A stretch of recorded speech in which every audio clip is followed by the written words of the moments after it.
안녕하세요, 청소년 여러분. 오늘 노동인권에 대해서 이야기 나눠볼 법무법인 중앙법률원의 박소연 노무사라고 합니다. 이렇게 오늘 영상으로 만나 뵙게 돼서 정말 반갑습니다. 오늘 함께 이야기 나눠볼 주제는 노동인권인데요. 여러분, 노동인권이라는 단어 들어본 적 있으세요?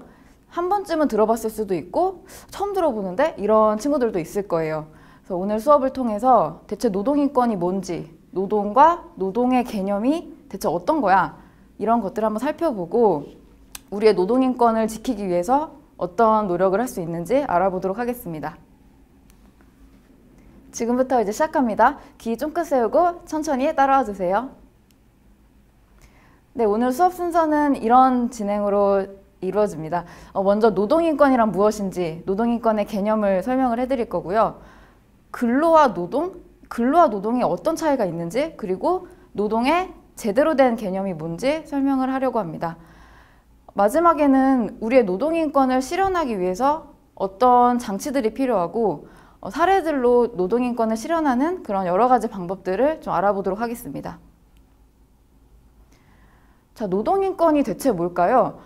인권이라는 말은 여러분들 많이 들어보셨을 거예요.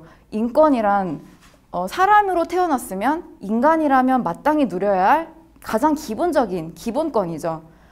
인간이라면 마땅히 인간답게 누려야 할 천부적인 권리다. 이게 바로 인권인데요. 노동인권, 노동 플러스 인권입니다. 노동인권도 인권의 한 종류라는 건데요.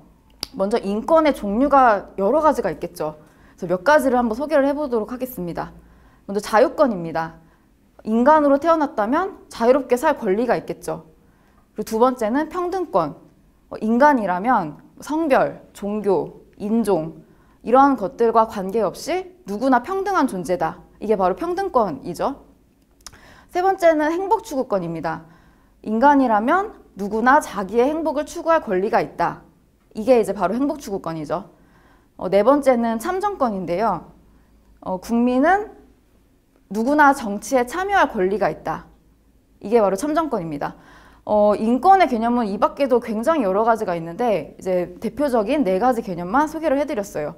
자, 그러면은 노동권이 뭐야? 노동인권, 노동권이 뭘까요? 자, 노동권도 인권의 하나의 종류인데 노동을 하는 사람들이 사람이라면 사람답게 노동할 수 있는 권리가 있다. 이게 바로 노동권의 개념이겠죠?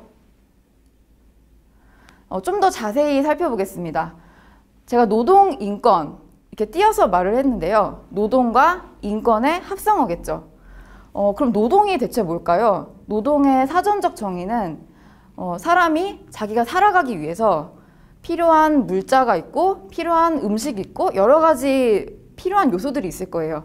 이러한 요소를 얻기 위해서 정신적, 육체적인 활동을 통해서 내가 살기 위해 필요한 물자와 자원을 획득하는 행위 자체를 노동이라고 표현을 합니다. 그럼 인권은 앞에서 말씀드렸다시피 사람이라면 누구나 보편적으로 가져야 할 기본권입니다. 그러면 노동 플러스 인권이 대체 뭐예요? 이렇게 궁금할 수가 있겠네요. 정리를 해봅시다. 노동인권은 노동자들이 인간으로서 존엄하게 대우받고 행복을 추구할 권리다. 그러니까 노동자라면 사람답게 일할 수 있는 권리가 있다. 이게 바로 노동인권의 개념이라고 할 수 있겠습니다. 그러면 노동인권을 보장받기 위해서 우리는 국가에게 우리의 노동인권을 보장해 주세요 라고 적극적으로 무언가를 요구할 권리도 있겠죠. 그렇기 때문에 국민은 인간다운 삶을 위하여 여러 가지 필요한 사회적 보장책을 적극적으로 요구할 수 있습니다. 이게 바로 사회권이고 노동권도 사회권처럼 우리의 노동인권을 보장받기 위해서 이러이러한 정책들을 마련해 주세요 라고 국가에 적극적으로 요구할 수 있기 때문에 노동권은 사회권의 일종이다. 이렇게 이해할 수 있겠죠. 그렇다면 노동인권은 어디에서 비롯된 걸까요? 갑자기 하늘에서 뚝 떨어진 걸까요? 그렇지 않습니다. 노동인권은 우리나라의 헌법에 근거하고 있고 헌법에서 보장하고 있는 아주 기본적인 인간으로 태어났으면 마땅히 누려야 할 기본권이다 라는 것이 헌법상 노동인권의 법적 근거입니다.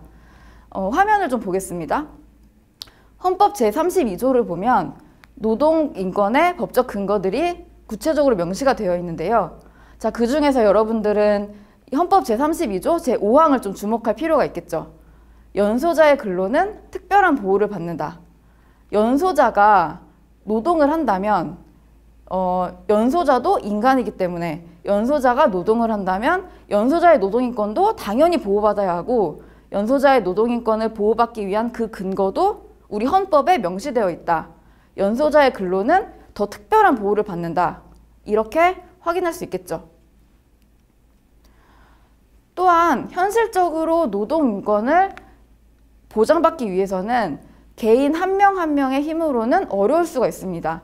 혼자서 하기 어려운 일도 여럿이서 모여서 얘기하면 좀 더 수월한 경험이 다들 있을 거예요. 이게 바로 헌법 제33조에 있는 노동 3권에 대한 기본권인데요. 근로자는 근로조건 향상을 위해서 자주적인 단결권, 교섭권, 행동권을 갖는다.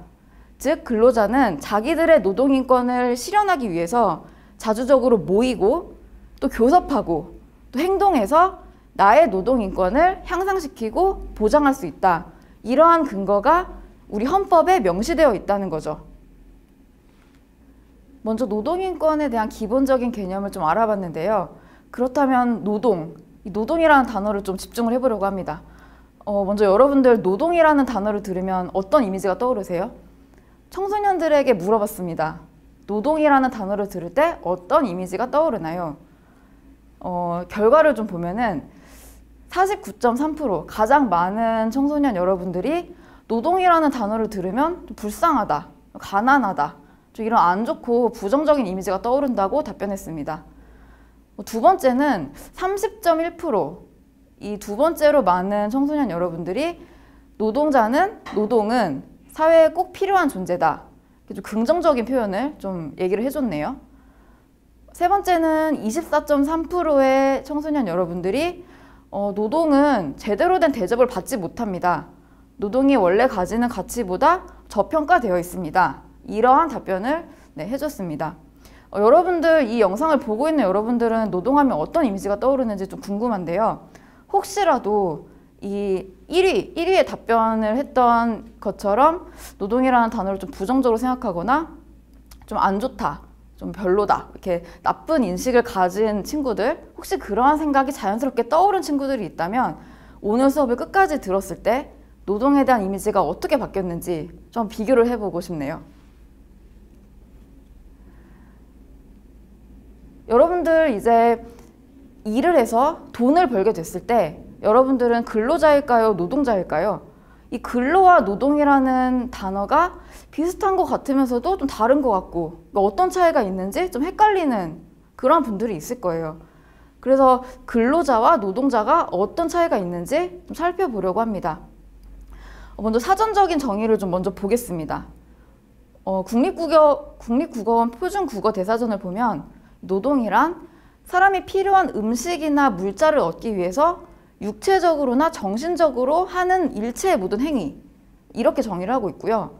근로란 부지런히 일함, 우리 흔히 알고 있는 부지런할 근, 이 한자를 쓰는 거죠. 부지런히 일한다는 게 근로의 정의입니다. 근데 밑에 보면은 노동은 육체적 생산활동이라고 써 있어요.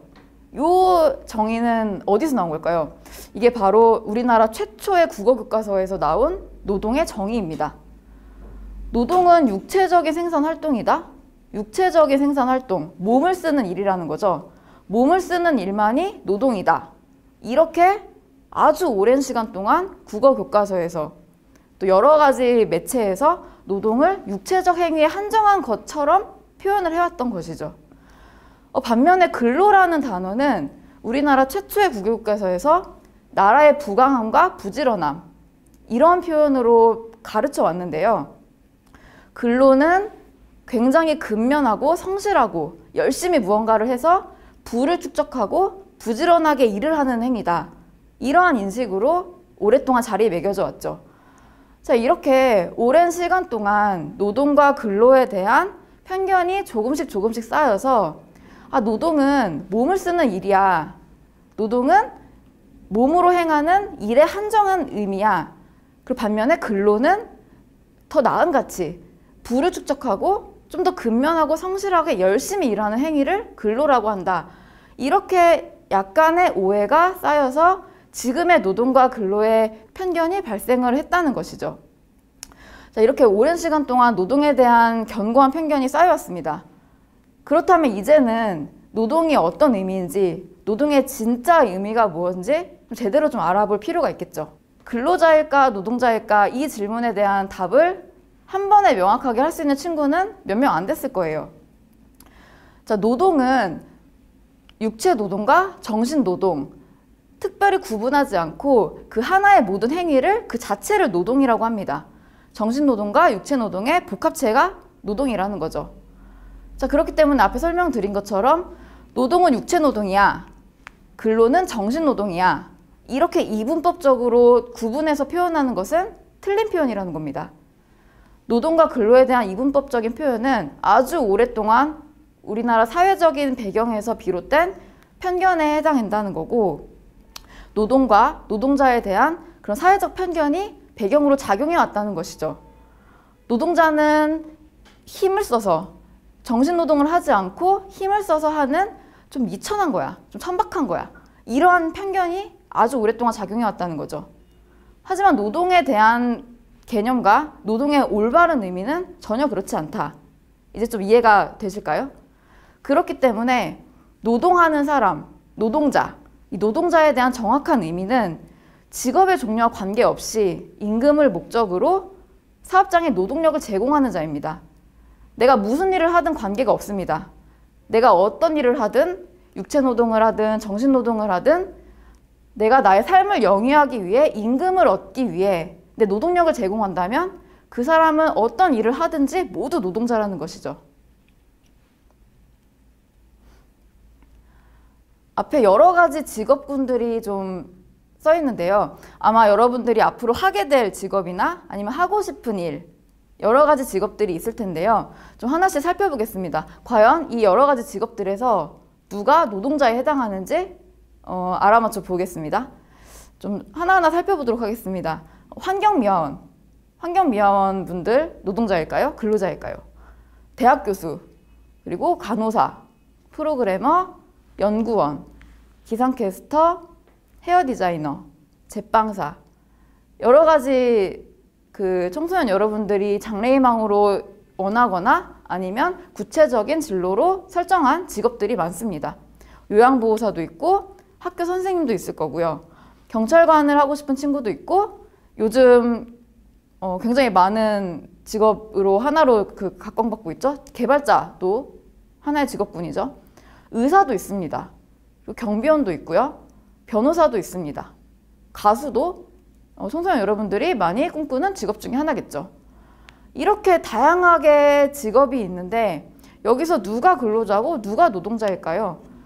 우리 앞에서 설명한 것을 듣기 전에는 노동자는 육체 노동자 아니야?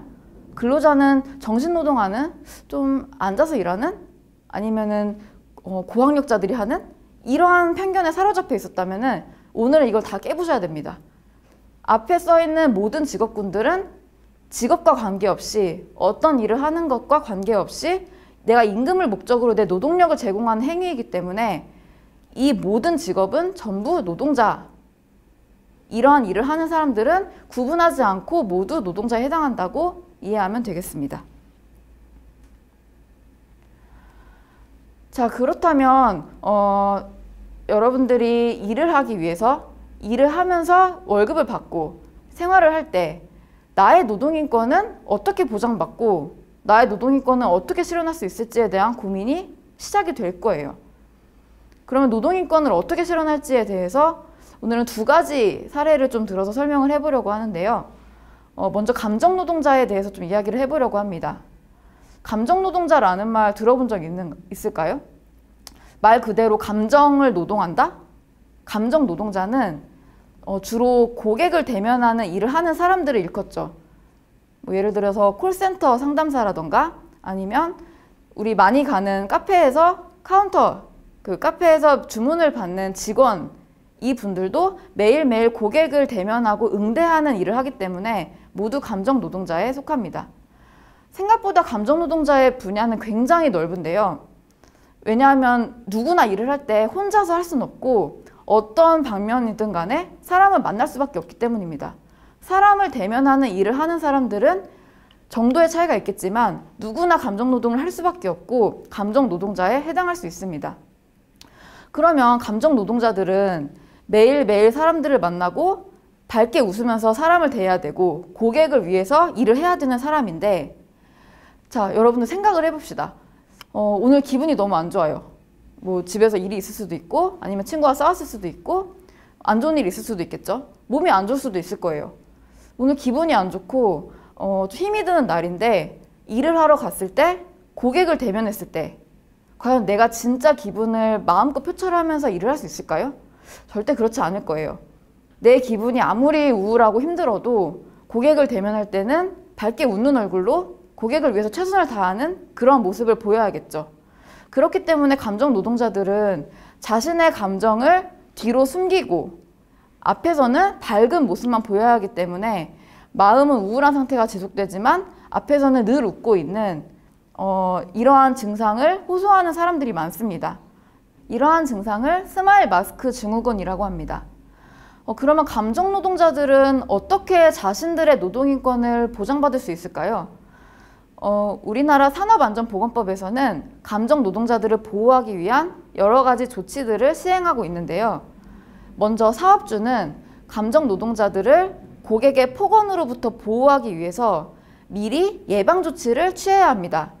사업주는 감정 노동자를 보호하기 위해서 사전 조치를 취해야 할 의무가 있고, 반대로 감정 노동자 자신인 근로자는 고객의 불합리한 처우에 대항해서 사용자에게 업무 중단을 요청하거나 아니면 휴게 시간을 달라고 요구를 하거나 이러한 것들로 스스로를 지킬 수가 있습니다.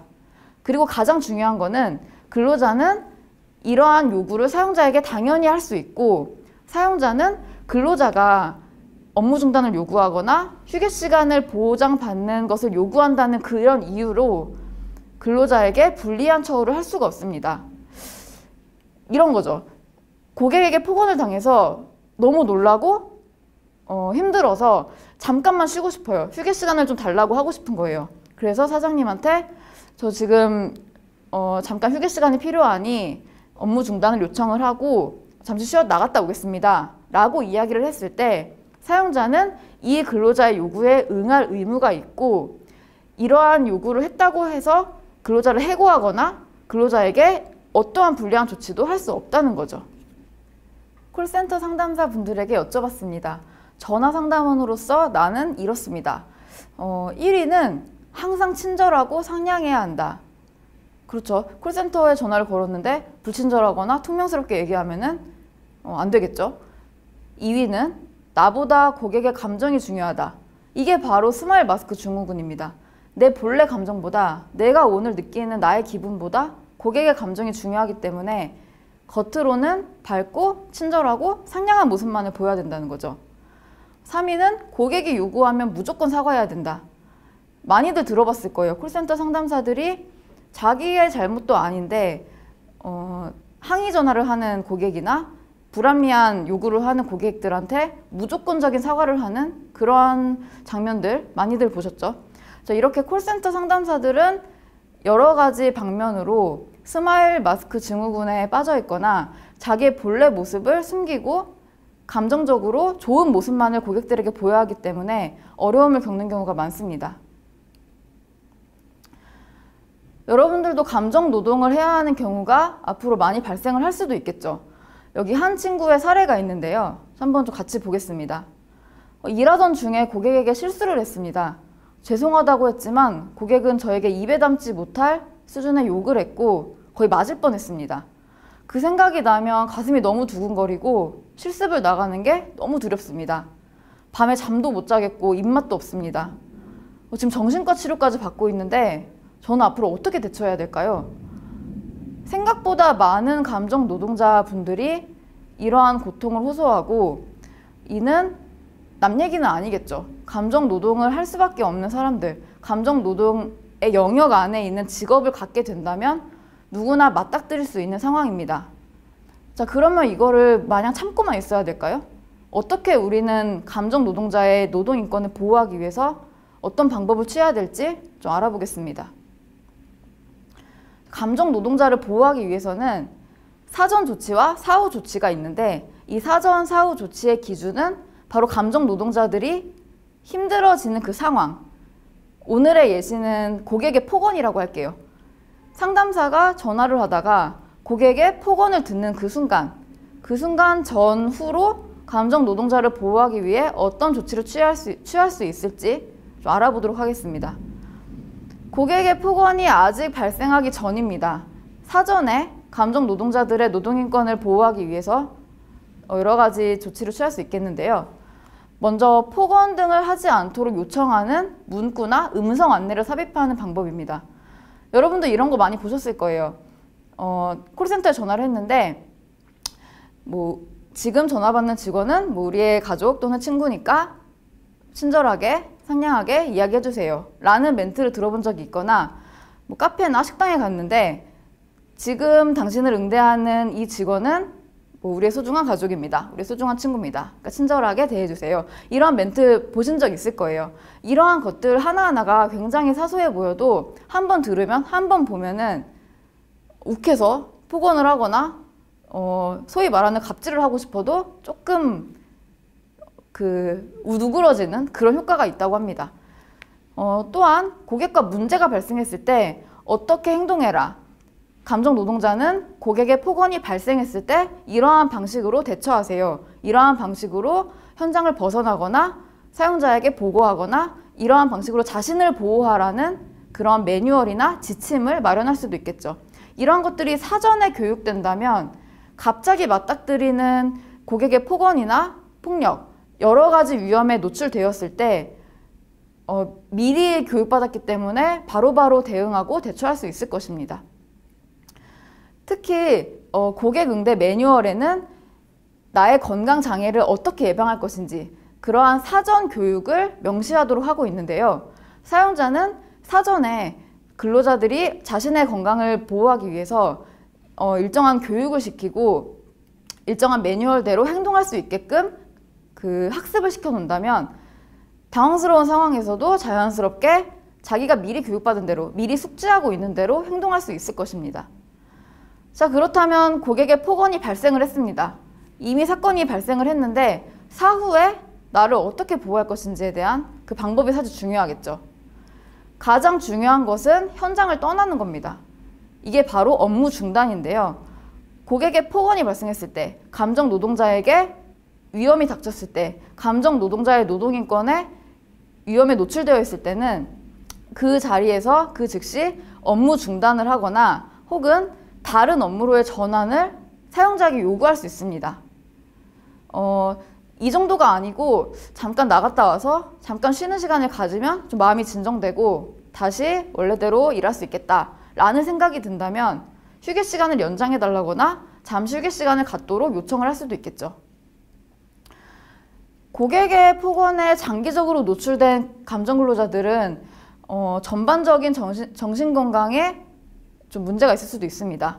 그러한 상황이라면 내가 지금 나의 우울감이 내 일하는 노동 환경, 내가 감정 노동자로서 일하는 노동 환경에서 비롯된 것이구나 라고 깨닫는다면 그것에 대한 치료와 상담을 지원할 수도 있겠죠. 그리고 근로자는 이런 것들을 적극적으로 사용자에게 요구하거나 나의 노동 환경을 개선하기 위해서 이러한 치료나 교육을 지원해 달라고 요구를 할 수 있고 사용자는 이에 응할 의무가 있습니다. 마지막으로 가장 중요한 것은 이러한 것들을 근로자가 요구했을 때 요구했다는 이유로 사용자가 괘씸해서 이런 것을 나한테 요구해? 라는 마음으로 근로자를 해고하거나 징계하거나 아니면 다른 방식으로 괴롭히거나 더 어려운 부서에 배치하거나 이러한 형태의 모든 불리한 처우를 할 수 없다는 게 가장 중요한 사후 조치라고 할 수 있겠습니다. 이렇게 감정 노동자들의 노동인권을 보호하는 방법에 대해서 살펴봤는데요. 두 번째 사례는 배달 노동자입니다. 여러분들 배달 음식 많이 시켜 먹고 배달 노동자들을 길거리에서 흔하게 볼 수 있을 텐데요.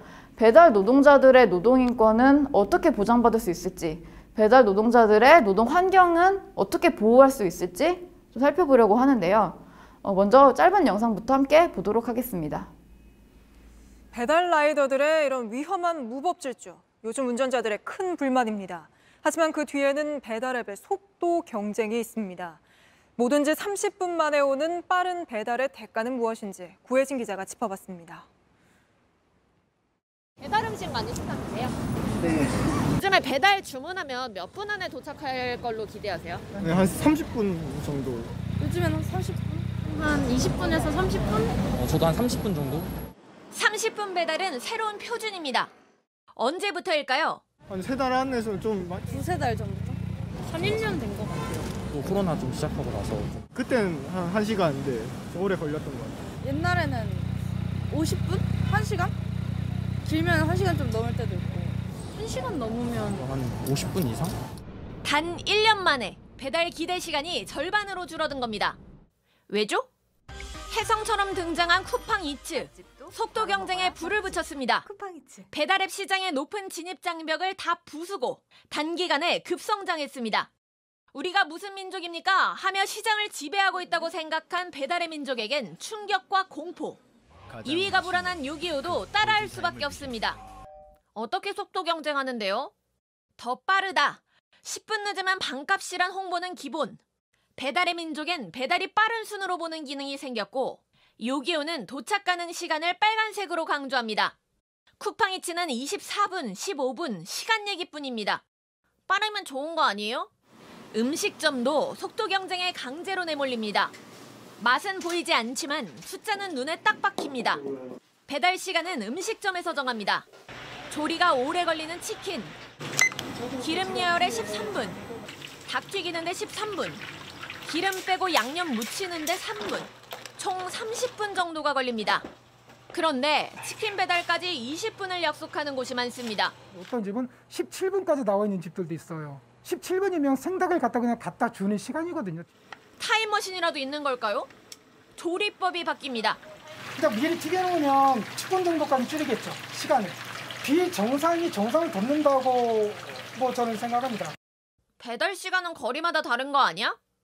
음식점에서 정한 시간, 라이더들에게 압박입니다. 식당에서 준비가 되지 않아 기다리는 경우도 많습니다. 음식을 받자마자 벌써 3분 지각. 저도 음식을 시켜 먹는 입장이잖아요. 면 같은 거 싣고 있는 입장에서는 부담스럽죠. 운전하는 동안 늘어나는 숫자가 머릿속을 가득 메웁니다.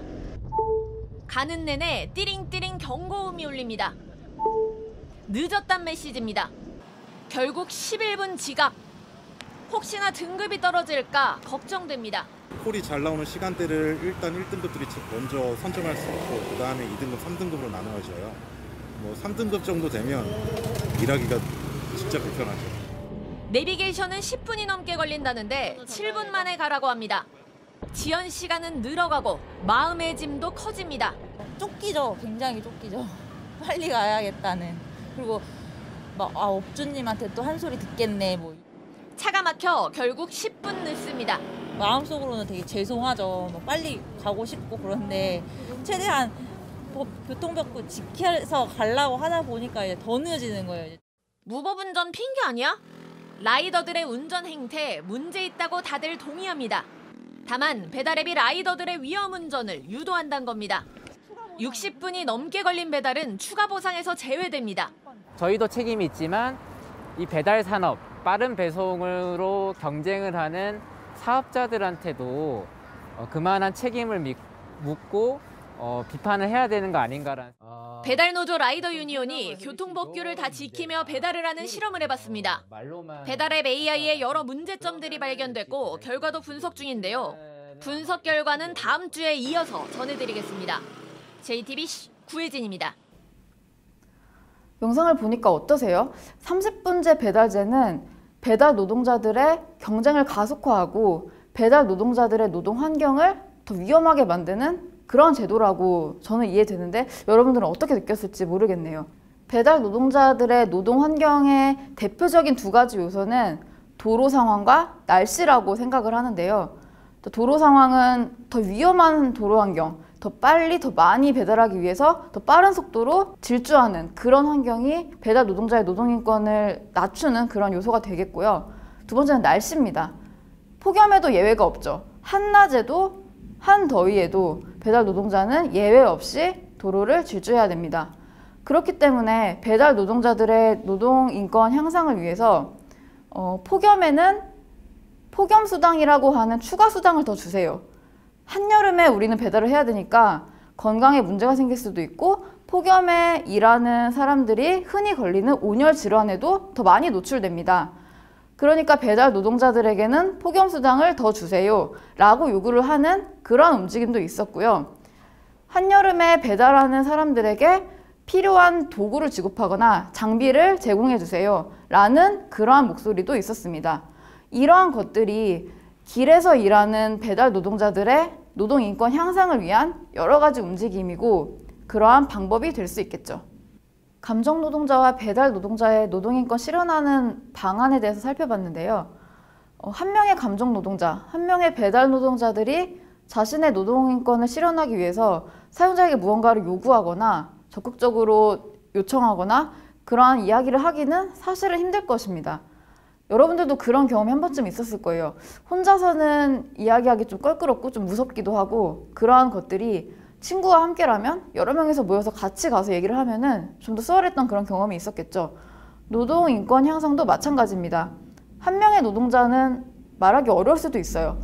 사장님이 나쁘게 보면 어떡하지? 사장님이 나를 안 좋게 봐서 해고당하면 어떡하지? 이러한 걱정이 들 수도 있는데 내 옆에 있는 동료, 나와 함께 일하는 동료들이 모여서 우리의 노동 환경이 이러한 문제점이 있고 이것을 개선하기 위해서는 이러한 것들이 필요하다. 우리 이런 것들을 사용자에게 요구해보자. 이러한 이야기를 함께 나눌 수 있다면 혼자서 하는 것보다는 훨씬 더 수월할 겁니다. 그리고 바로 이러한 것을 가능하게 하는 유일한 헌법상 단체가 바로 노동조합인데요. 노동조합에 관한 짧은 영상을 먼저 보고 이야기를 나눠보도록 하겠습니다. If I were looking for a good job that lets me build some security for my family, I'd join a union.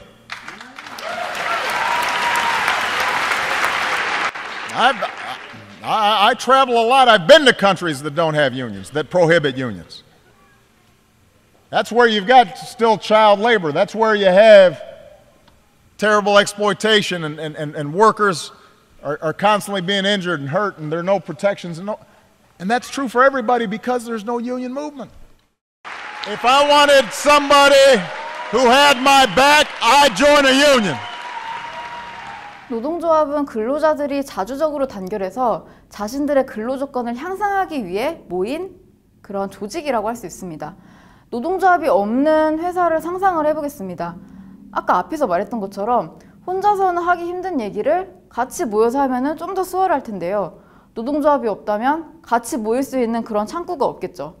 어떤 문제가 생겨도 어떤 요구를 하고 싶어도 혼자서 사용자와 1대1로 대응해서 이야기를 해야 될 겁니다. 그럼 어떤 사용자가 한 명의 노동자들의 이야기를 하나하나 귀 기울여서 들어주고 그들이 요구하는 것들을 하나하나 개선하면서 그들의 노동인권을 향상시킬 수 있게 적극적으로 도와줄까요? 생각보다 많지는 않을 거예요.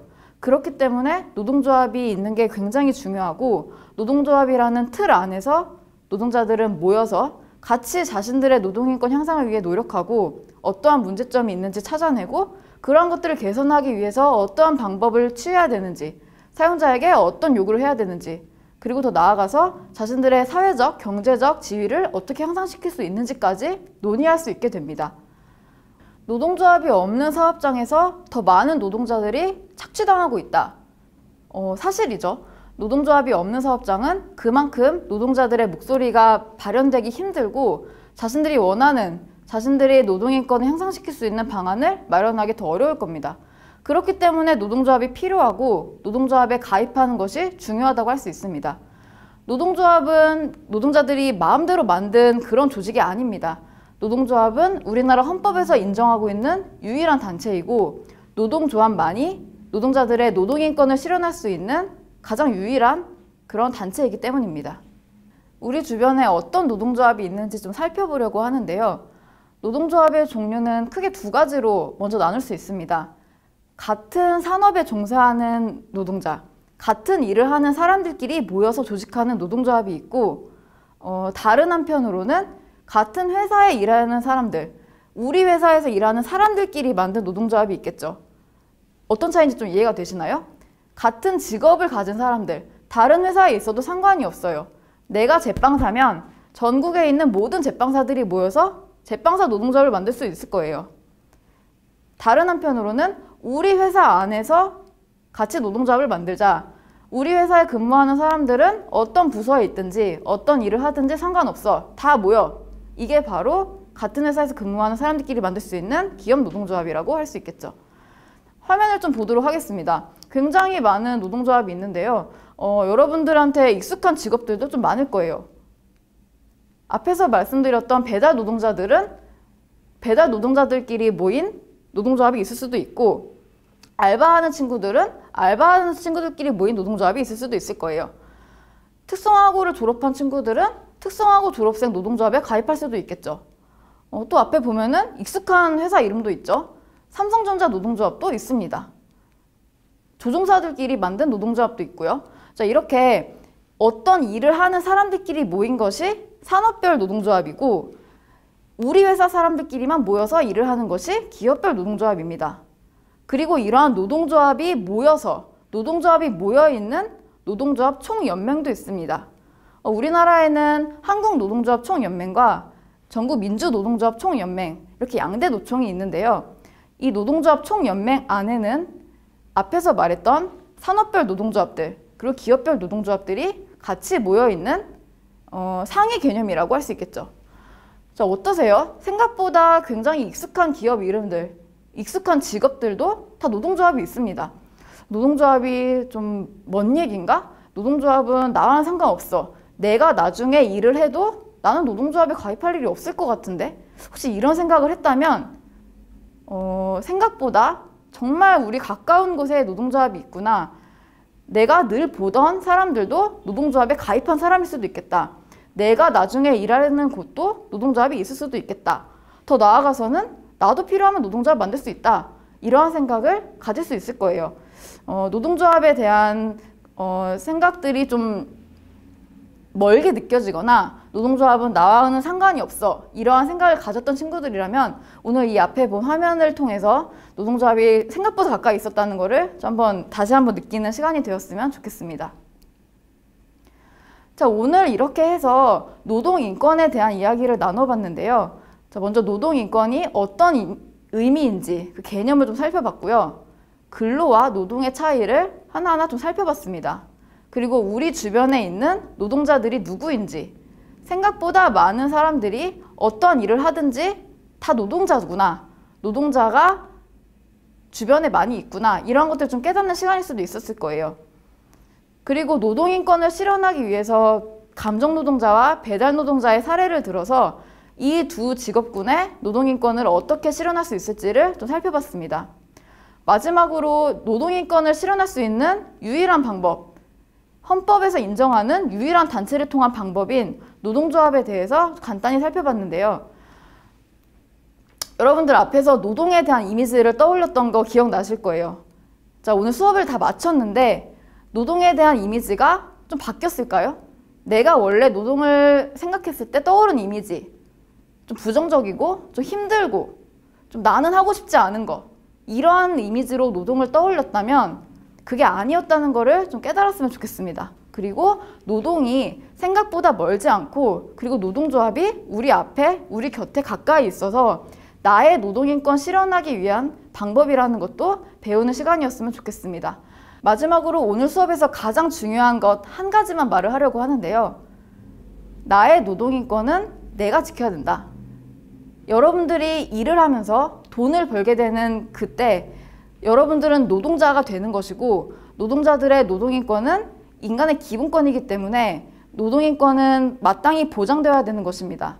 그렇기 때문에 노동인권을 보호받고 보장받고 그것을 실현하기 위해서 적극적으로 노력하고 적극적으로 사용자에게 요구하고 그러한 태도가 필요하다는 거죠. 노동인권은 남 얘기가 아닙니다. 나의 문제고 내가 앞으로 일을 하면서 돈을 벌면서 맞닥뜨릴 나의 문제이기 때문에 노동인권은 그만큼 가까이에 있는 문제다라는 것을 명심해 주셨으면 좋겠고요. 또 한 가지는 나의 노동인권이 중요하고 나의 노동인권이 소중한 만큼 타인의 노동인권에 대한 태도 역시 같이 해야 된다는 겁니다. 타인의 노동인권을 좀 더 보장할 수 있도록 우리가 사회적인 합의를 이루거나 타인의 노동인권도 나의 노동인권만큼이나 소중하다라는 것을 한 번 더 상기를 한다면 좀 더 전체적으로 나은 노동환경을 구축하는 데 도움이 될 수 있겠죠. 이렇게 오늘 노동인권에 대해서 살펴보았는데요. 여러분들이 노동인권에 대해서 좀 더 친근하고 좀 더 가깝고 좀 더 쉽게 이해할 수 있는 시간이었으면 좋겠습니다. 네, 오늘 이 시간 같이 함께 해주셔서 너무 감사드리고요. 여러분들 수고 많으셨습니다. 감사합니다.